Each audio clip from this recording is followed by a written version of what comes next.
State Highway 2 between Waihi and Tauranga had an extremely high deaths and serious injury rate for years. We were always hovering in the top couple of highway corridors in the country with the worst statistics.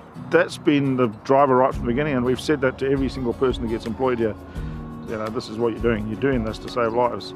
Every death that occurs on this corridor, there's a whole family of trauma and grief that has to be taken care of, and we've got to do everything we can for the dollars we have to minimise that. A lot of the work over the last 10 years has been quite piecemeal.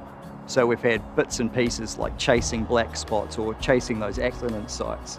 This, we took a different perspective and took it more at a corridor level to say, right, this 40 kilometres, what's the best option here? It allowed us to be on the ground much earlier than if we were going to go through a full design for every section and then procure chunk by chunk. So it basically shaved well over a year off how quickly we could be on the ground. As soon as we're on the ground, we implement traffic management. That traffic management has an instant effect on the safety outcome because you're already dropping the speed, you're changing the road environment for the user. So it's just trying to widen the carriageway to improve the alignment where they can. So that's required a lot of retaining walls to get that width so that we could put the big wide centre line, double centre line in the middle with a 2 metre shoulders on either side and just get that traffic apart from each other to stop the head-ons, and then it's installing the barriers to protect runoff into the hazards such as trees or power poles.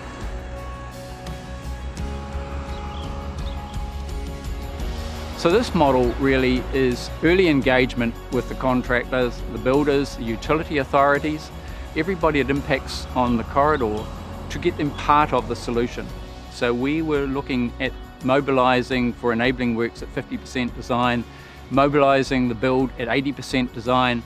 So HEB is the main contractor, so we're doing all the actual physical works. Because it's a collaborative project, we also get involved with the design right at an early stage.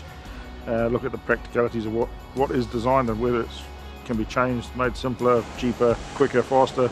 We built up the teams from scratch, so we brought a few people from other projects, but a lot of the actual crews, the civil crews, so you're talking about the supervisors and the operators on the excavators or machines, are all local.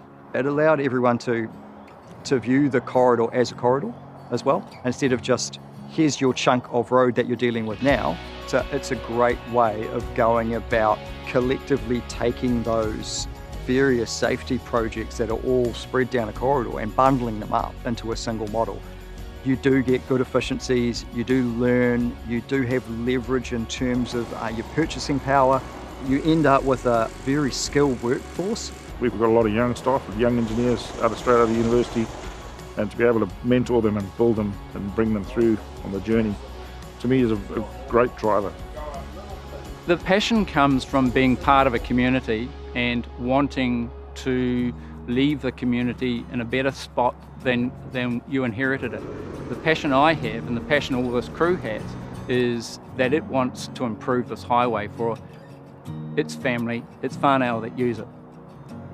So we're very close to basically closing out that part of the contract. And so essentially we would have delivered the 40 kilometres of safety improvements. We were talking to the crews the other day about the fact that there were 24 strikes on the barriers that we've installed. So that's 24 people that have gone off the road, and some of those were the central barrier. So that could have been a head-on collision or off the road into a power pole tree. So we've saved lives already. I know that for a fact. The crews are actually proud of that. And when they talk about it, that's what they talk about on the ground. And that sort of makes them more passionate about what they do.